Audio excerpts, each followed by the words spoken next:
Just looking to the prize, they're hungry for it. T1 are the past, the present and the future. A new era, the same empire.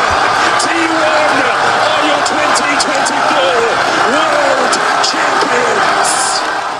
2 novembre 2024, O2 Arena, à Londres. À la suite d'une finale disputée se concluant sur le score de 3-2, l'équipe coréenne SK Telecom soulève le prestigieux trophée du championnat du monde de League of Legends après s'être imposée face aux Chinois de Bilibili Gaming. 3 World Finals in a row for this roster. 2 of them victories, Vegas. Crazy accomplishments.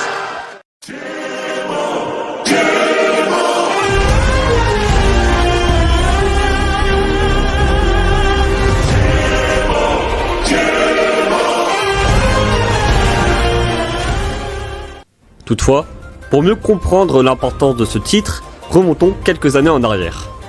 Après s'être penché autour de ce nouveau rapport de force au sein de cette discipline se révélant au service de la puissance nationale, nous allons découvrir ensemble que ce sport tant alimente que reflète les tensions entre Chine et Corée du Sud. Bonjour et bienvenue dans ce 3e et dernier épisode de la 6e série de Géospoétique, où nous allons nous plonger dans un nouveau chapitre de la grande histoire du sport, dans lequel League of Legends détient en réalité une dimension géopolitique bien plus large.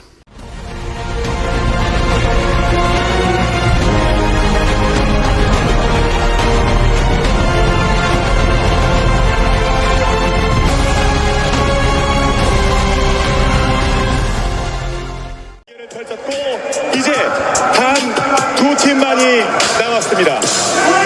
웨이브 게이밍!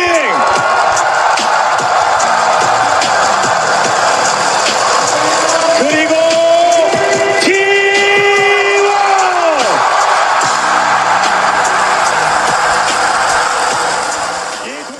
En plus d'une volonté purement sportive, chaque joueur de haut niveau cherchant à remporter le titre suprême au sein de sa discipline, les matchs opposant une équipe chinoise à une équipe sud-coréenne servent de plateforme à des affrontements symboliques. Ces rencontres se révèlent régulièrement chargées d'une tension palpable. Cette dynamique exacerbe le sentiment nationaliste des fans exprimant leur fierté ou leur déception de manière très émotionnelle. Chaque victoire, chaque défaite s'identifie comme un indicateur de la force, mais aussi de la faiblesse de ces deux pays sur la scène mondiale, tout en influençant, voire affectant, les relations diplomatiques entre eux. En résumé, ces championnats du monde de League of Legends se rapprochent d'un microcosme des tensions géopolitiques bien plus larges.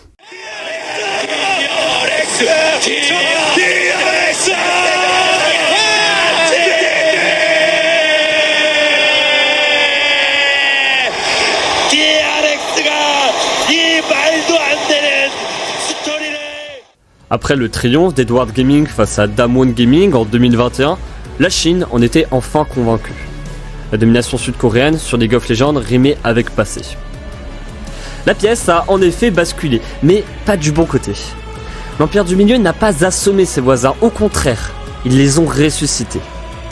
Dès l'année suivante, la Corée du Sud reprend totalement ses droits, écrasant sans aucune contestation ses championnats du monde à l'image d'une finale 100% coréenne. Et même si en 2023 la Chine répond bien présent en hissant 3 de leurs équipes au sein du dernier carré de la compétition, leurs bêtes noires nommées T1, endormies pourtant depuis si longues années, se sont subitement réveillées avant de dévorer en quart, en demi puis en finale les brigades chinoises. Cette année, après une saison moyenne de l'équipe de Faker T1, une faille semblait s'ouvrir au sein de l'armure coréenne. Mais bon, la suite, on la connaît.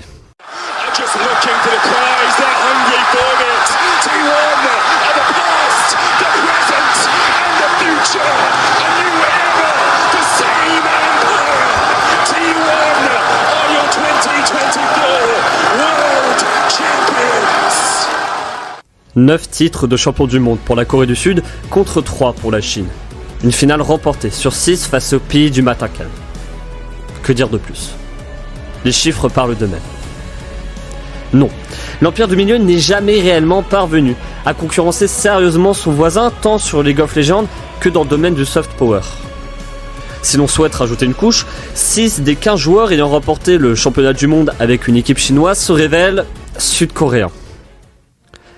Cette statistique se manifeste, certes douloureuse, mais elle se doit d'être mise en perspective.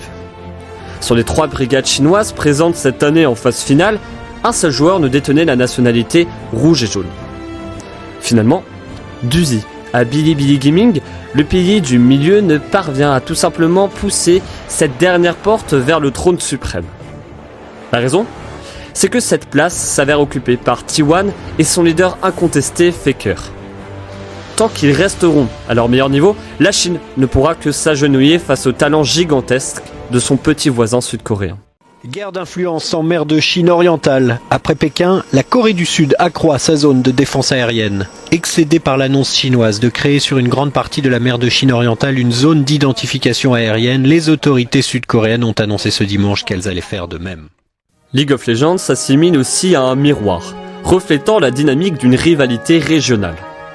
Un parallèle intéressant à réaliser, car, à l'instar de son arrivée dans la discipline, d'un côté, la Chine cherche à étendre son influence en Asie de l'Est en renforçant entre autres des liens économiques avec son projet Belt and Road Initiative, tout en cherchant à dominer ce continent, comme l'illustrent parfaitement les différents événements en mer de Chine.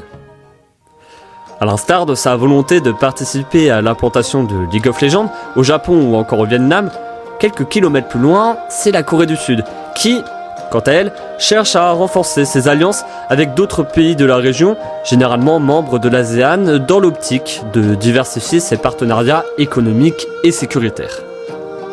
Autrement dit, afin de ne pas se laisser dominer par la Chine.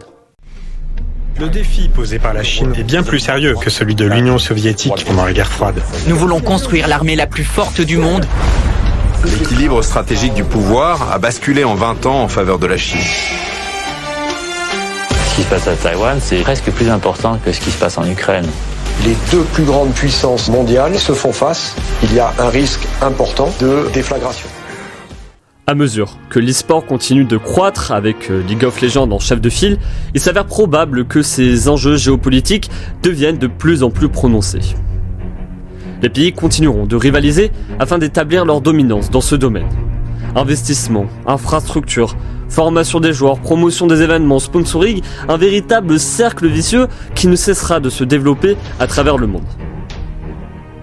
Nous ne sommes seulement qu'à l'aube d'une nouvelle vague qui, pour sûr, submergera notre planète bleue. Rendez-vous compte de l'impact de cette discipline au sein de ce monde multipolaire.